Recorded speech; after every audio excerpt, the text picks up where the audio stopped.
Now, if you remember 2.5 years ago, inflation started becoming a thing for the first time in like 40 years.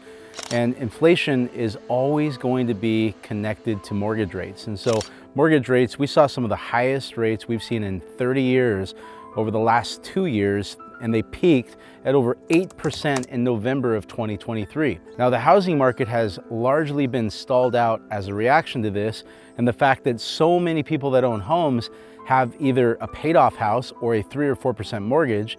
And these people that would usually sell in the spring of any year and buy another property have been staying in their property, and we call this the locked in effect. But now it's October, and mortgage rates are at the lowest point that they've been in over 2 years, and many homeowners are starting to refinance their property, and a lot of home buyers are starting to revisit the numbers that they were very discouraged by over the last 2 years.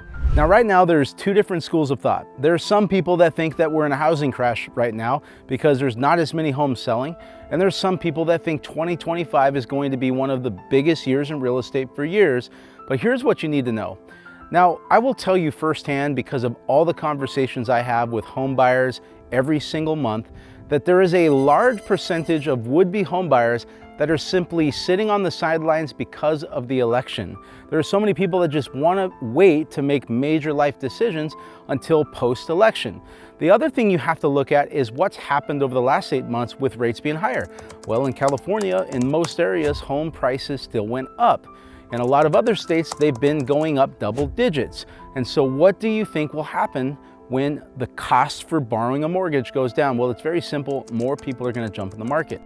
And so that's what we're really going to see in 2025. And depending on who gets elected and what their housing policy is, this could fuel that or it could help that, but it's not going to stall it out. So let's talk a little bit about the election. Now, there's a lot of people that want one party to win or the other, and they think that there's a lot of weight on that. And I'm not going to say there isn't, but I want to say one thing about the housing market. Regardless of who gets elected, the problem with the fundamentals in housing with low supply and high interest rates, it's going to change. And regardless of which party gets into the office, they've both came out and said we have to lower interest rates to make housing more affordable. The thing you're going to want to keep your eye on are the incentives that either party could bring to the table. I've seen tax credits, I've seen down payment assistance, I've even seen some regulation changes that would help builders to create more inventory to increase supply, which would overall make housing more affordable. Either party that gets in, housing is going to pick up, and I, for one, do not see a housing crash happening next year. For those of you that think we're gonna have a housing crash, here's the thing you have to look at.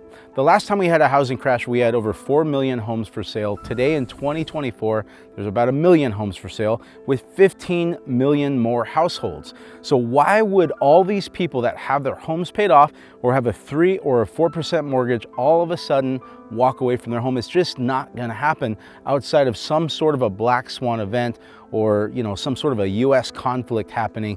Even then, I don't see it. I'd love to hear your comments in the comments below.